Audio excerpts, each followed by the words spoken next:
Bonjour Elisabeth Noir.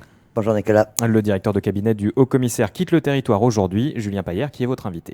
Julien Paillère, qui est maintenant ancien directeur de cabinet du Haut-Commissaire, bonjour. Bonjour Elisabeth. Merci d'avoir accepté notre invitation alors qu'effectivement vous quittez la Nouvelle-Calédonie aujourd'hui. Tout de suite, vos nouvelles fonctions, vous les connaissez là maintenant, hein. Alors absolument, j'ai été désigné par un arrêté d'affectation, enfin une décision d'affectation. Je rejoins la Direction Générale de la Sécurité Civile et de la Gestion des Crises à Paris, donc un démembrement du ministère de l'Intérieur qui s'occupe de diriger l'action des sapeurs-pompiers, même s'ils sont organisés par département, métropole, des associations agréées de sécurité civile. La préparation de l'avenir aussi, vous avez vu, l'été dernier a été particulièrement compliqué en métropole d'un point de vue des incendies. Le changement climatique aussi a des incidences, alors peut-être un peu moins en Europe que sur les territoires du Pacifique, mais il y a tout un tas de dossiers d'importance à préparer. Et donc je rejoins cette belle administration. Un poste qui vous passionne aussi, tout ce qui est effectivement les catastrophes naturelles que l'on connaît aujourd'hui, l'aide aux pompiers, etc. C'est vrai, c'est des domaines que vous connaissez bien déjà, hein. Alors que je connais un peu, alors ici je l'ai abordé de façon un peu différente, puisqu'effectivement c'est une compétence transférée au territoire depuis 2014. Mais c'est un environnement qui m'intéresse intuitivement depuis que je suis jeune et puis qui a pris un intérêt particulier depuis que j'ai rejoint le ministère de l'Intérieur. Voilà, c'est vrai que c'est une administration d'avenir. Puis alors, quand les policiers calédoniens que j'ai vus avant de partir m'ont posé la question de savoir si j'étais content d'aller là-bas, j'ai répondu que l'important c'est aussi d'aller là où on peut être utile. Et de la petite expérience que j'ai, j'espère pouvoir apporter quelque chose à cette fonction. Alors vous êtes arrivé en Calédonie en novembre 2020, ça fait un peu plus de 2 ans maintenant. En fait, vous êtes arrivé juste après le deuxième référendum, un an avant le troisième. C'est une expérience un peu exceptionnelle dans une carrière de représentant de l'État, non? Alors absolument. Dans les fonctions de directeur de cabinet, je pense que je n'aurai pas l'occasion, peut-être jamais l'occasion de refaire un certain nombre de choses que j'ai pu faire ici, hein, au service des deux hauts-commissaires que j'ai connus. Je suis arrivé dans un contexte très particulier. Alors déjà à l'époque du départ à Paris, c'était l'époque des tests nasopharyngés, l'époque du Covid, hein, de la quatorzaine, enfin quelque chose qu'on espère ne jamais revivre, parce que c'était compliqué. Et la Calédonie était un territoire difficile d'accès à ce moment-là pour les raisons sanitaires. J'ai fait ma quatorzaine dans un hôtel plutôt cossu du sud de Nouméa, au moment où la situation était particulièrement critique à l'usine du Sud, et ensuite même y compris au cœur de Nouméa. Donc je suis sorti le lendemain d'un vaste coup de filet qui avait été réalisé par la DTPN dans Nouméa. Donc dans un contexte un peu étrange, je vivais dans un hôtel, dans un calme absolu, puis j'ai essayé de suivre une actualité qui était brûlante. Donc c'est vrai que c'était particulier. Qu'est-ce qui vous a le plus étonné en arrivant en Nouvelle-Calédonie? Vous ne connaissiez pas du tout le territoire, hein. Et qu'est-ce que vous avez appris en 2 ans? Alors, il y a beaucoup de choses qui m'ont étonné quand on arrive d'Europe. On a une vision un petit peu parfois homogène de ce que sont les Outre-mer. J'avais bien connu les Antilles françaises, j'y ai vécu, ma compagne est originaire. Donc je pensais un peu retrouver en Calédonie ce que j'avais trouvé là-bas, ce qui est en fait complètement décalé, hein. On arrive sur un territoire qui a une énorme diversité de paysages, de communautés. Tout ça, c'est quelque chose qu'on n'appréhende pas vraiment. J'ignorais complètement que la communauté wallisienne, par exemple, avait un point important. J'ignorais toutes les vagues de population, la communauté japonaise, la communauté javanaise. Donc j'ai une anecdote des fois que je raconte. Quand moi je suis arrivé un peu en premier, ma famille est arrivée 4 mois plus tard, et je leur ai dit le premier week-end, pensant qu'on allait retrouver un peu la configuration des Antilles, tiens, ce week-end on va sortir, on va aller manger une glace sur le port de Yaté. Donc j'ai fait le trajet en voiture, vous voyez, donc je me suis rendu compte qu'il existait des tribus, qu'il existait un mode de vie aussi océanien qui était complètement différent. Donc ça c'est un peu l'économie générale du territoire. Et du coup, c'est vrai que le mode de vie océanien au sens large est quelque chose d'assez agréable et d'assez décoiffant. Donc il y a une façon de prendre son temps, une façon d'apprendre des choses qui est complètement différente. Donc plutôt que de me centrer sur des sujets un peu techniques, je vous dirais ce qui m'a le plus étonné, c'est ça. C'est vraiment un mode de vie un peu particulier avec un rythme un peu différent. Et une diversité un petit peu que vous attendiez pas forcément à retrouver. Absolument. Directeur de cabinet, les missions essentielles, c'est quoi? C'est la sécurité publique, c'est la sécurité civile également. C'est ça qui a occupé votre temps depuis 2 ans? Alors la sécurité civile, un peu moins, même si on travaille notamment ici au profit de Wallis et Futuna, puisque s'il y avait une crise là-bas, c'est plutôt des moyens qu'on ferait venir du territoire pour les secourir. Effectivement, c'est l'ordre public en premier lieu, avec un relief particulier en Nouvelle-Calédonie, avec, j'ai eu l'occasion de le dire, une délinquance qui est à part par rapport à ce qu'on peut trouver ailleurs en métropole. Après, il y a tout un volet aussi communication. C'est important de faire comprendre ce que fait l'État, pourquoi il le fait, comment il le fait. J'écoute souvent Nicolas, enfin les réactions des auditeurs qui suivent cette intervention. Et c'est vrai que parfois on comprend que les choses que nous faisons, la façon dont nous les faisons n'est pas toujours bien assimilée. Donc c'est important ce volet-là. Après, il y a tout un tas d'accompagnement du haut-commissaire sur ses déplacements, préparer ses déplacements, préparer ceux des ministres qui viennent sur le territoire. la vie aussi avec la communauté du monde militaire pour les cérémonies, pour des opérations parfois. Donc c'est vraiment un métier extrêmement riche et qui ici prend un relief particulier avec des moyens différents, avec un territoire qui est extrêmement vaste. Donc c'est une expérience unique. Ouais. En matière d'ordre public, vous y faisiez allusion tout à l'heure, on pense à il y a des événements un peu particuliers, on pense à l'usine du Sud, on pense à Saint-Louis. C'est des moments intenses quand on les vit comme directeur de cabinet? Alors ce sont des moments intenses, effectivement. Alors il y a comme ça des épiphénomènes, si on peut le dire. Le référendum en été, même si c'était très calme, il y a quand même eu aussi une énorme préparation qui a probablement permis, avec les appels aussi à la responsabilité de la part des élus, qui a contribué.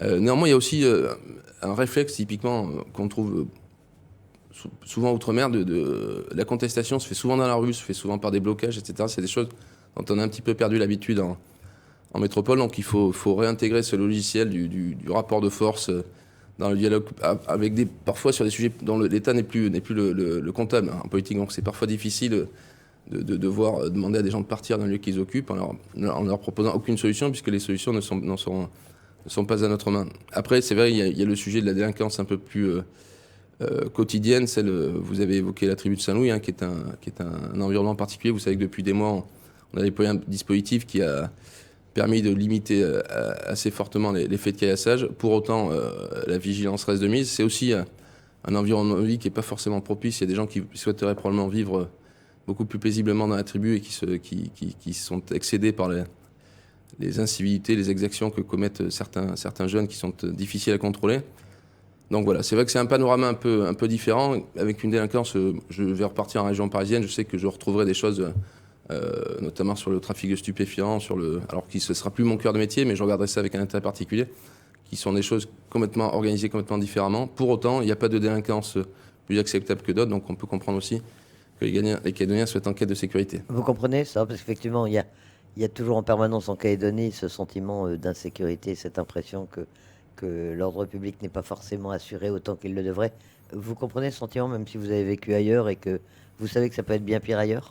Alors voilà. Après, c'est vrai que c'est pas parce que ça peut être pire ailleurs que les choses sont acceptables.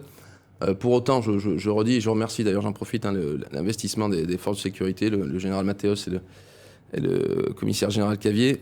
Après, c'est une question de perception, de sentiment, de ressenti. Il y a un curseur. Alors, tous les Calédoniens, quand vous arrivez, vous racontent une époque bénie où on pouvait laisser les clés sur la voiture sur le contact, voir le moteur tournant et partir se promener en ville et retrouver la voiture à peu près dans le même état. Donc je ne sais pas si ça existait, j'étais pas là à cette époque-là. Pour autant, c'est vrai que si ça existait et qu'aujourd'hui vous êtes obligé de cacher les clés dans la maison, puisque si vous les laissez derrière la porte, vous savez que quelqu'un peut s'introduire, les prendre et revenir chercher la voiture plus tard. Il y a effectivement pour le coup une perte de qualité de vie dont on peut comprendre qu'elle exaspère les gens. Néanmoins, effectivement, si on le ramène dans une vision un peu plus transverse des problématiques qu'on peut rencontrer ailleurs en France, c'est à relativiser. Mais donc il y a une façon de le voir en Calédonie qui explique qu'on puisse en demander plus à l'État. Il y a une façon un peu plus transverse qui démontre qu'il faut aussi prendre un peu de hauteur de vue par rapport à ce qu'on voit. Alors, autre secteur, autre fait marquant et autre secteur dont vous vous occupez également, l'insécurité routière, avec des chiffres épouvantables, on le sait, 70 morts sur la route en 2022, déjà 2 victimes depuis le début de l'année. Quelle analyse vous en faites et est-ce que vous pensez que la Calédonie va arriver à régler ce problème un jour? Alors ça, c'est un grand regret. Enfin, effectivement, l'année a commencé plutôt bien sur les 2-3 premiers jours. À chaque fois, on fait des efforts très ciblés sur des moments dont on sait qu'ils sont à risque. Et puis finalement, quelques heures ou quelques jours après, le premier accident est intervenu. J'étais au téléphone à ce moment-là avec le général qui commandait la gendarmerie. On l'a appris tous les deux en direct. En plus, par ailleurs, les victimes étaient des gens connus, que je ne connaissais pas personnellement, mais des proches de collaborateurs à moi. Bon, encore une fois, à chaque fois, ou presque à chaque fois, il y a quand même une conduite à risque au départ, que ce soit la vitesse, l'alcool, le non-port de la ceinture de sécurité. Donc il y a un travail de fond à entreprendre. On appuie avec le gouvernement travailler là-dessus. Donc des résultats, il y en aura, je le souhaite, et l'État mettra les moyens pour le faire. Pour autant, il faut, là aussi, sur une politique publique comme celle-là, il faut accepter qu'il soit différé dans le temps, même si on pouvait dès 2023 revenir à un bilan un peu plus acceptable, ça serait un beau progrès. C'est le vœu qu'on va formuler. Vous êtes donc ancien directeur de cabinet du haut-commissaire. Maintenant, votre successeur, c'est qui? Vous le connaissez? Et Si vous le croisiez, puisque ça n'arrive pas, quels sont les conseils que vous lui donneriez? Alors, bon, mon successeur, je le connais comme vous, son nom est paru au journal officiel le 30 décembre. Donc, c'est un collègue un peu plus jeune que moi qui arrive des Pyrénées-Atlantiques, de la région, enfin, il est installé à Pau précisément. Donc, il a exercé aussi des fonctions de directeur de cabinet dans un département où la thématique est un peu différente. On est aussi sur des sujets d'immigration clandestine, puisqu'on est sur un département frontalier, avec historiquement une connotation terroriste à l'époque basque, mais qui a bien disparu. Moi, quand j'étais enfant, c'était quelque chose qui était ardent. Si je pouvais lui donner un conseil en arrivant, c'est justement d'arriver, de se débarrasser de toute certitude ou de toute... enfin, faut pas balayer un revers de la main ce qu'on a fait avant, mais d'intégrer le fait qu'il faut repartir quasiment de zéro sur la façon dont on fait son métier, puisqu'on le fait sur un territoire différent, au contact de gens différents. Et vous partez donc aujourd'hui même, ce soir? Ce matin, enfin en fin de matinée. Ouais. Qu'est-ce que vous emportez comme souvenir? À part vos bagages, évidemment. J'emporte beaucoup de souvenirs dans mes bagages, par ailleurs, avec beaucoup d'art océanien que j'ai pu collecter au cours de différents voyages. Après, je garderai le souvenir d'un territoire vraiment à part, très attachant, avec des interlocuteurs avec qui il a été facile de travailler, parfois un peu plus difficile, mais avec quand même des gens qui m'ont donné l'impression qu'ils souhaitent aller de l'avant. Alors moi, j'ai un métier qui est beaucoup plus orienté vers le quotidien des citoyens. Ce ne sont pas les grands dessins politiques, mais pour autant, ça a son importance aussi. C'est finalement la solution ou la préparation de l'avenir. Elle doit être faite ou imaginée par chacun. Si on la confie à un petit nombre, fondamentalement, tout le monde risque de ne pas s'y retrouver. Donc voilà, un territoire à part. Je ne peux pas vous donner un souvenir, enfin... Peut-être que, comme je vous le disais en introduction, c'est aussi l'état d'esprit mélanésien ou la façon d'être mélanésienne dont je me suis un peu imprégné, qui me permettra dans ma vie quotidienne de prendre un petit peu de recul. Et puis on imagine que depuis Paris, vous suivrez bien sûr également l'évolution de la Nouvelle-Calédonie et son devenir. Je la suivrai et puis je continuerai à écouter vos émissions. J'ai eu un petit message tout à l'heure de M. Steinmetz que je salue, dont les analyses... Et enfin, avec qui j'ai l'occasion d'échanger, sans idée partisane bien sûr, mais dont le recul historique m'a été aussi profitable quand j'ai pu en parler avec lui. Bien entendu, on ne peut pas imaginer de repartir de Nouvelle-Calédonie et se désintéresser de devenir du territoire. Julien Payer, merci d'avoir accepté notre invitation ce matin au dernier jour donc, de votre séjour en Calédonie. Merci à vous.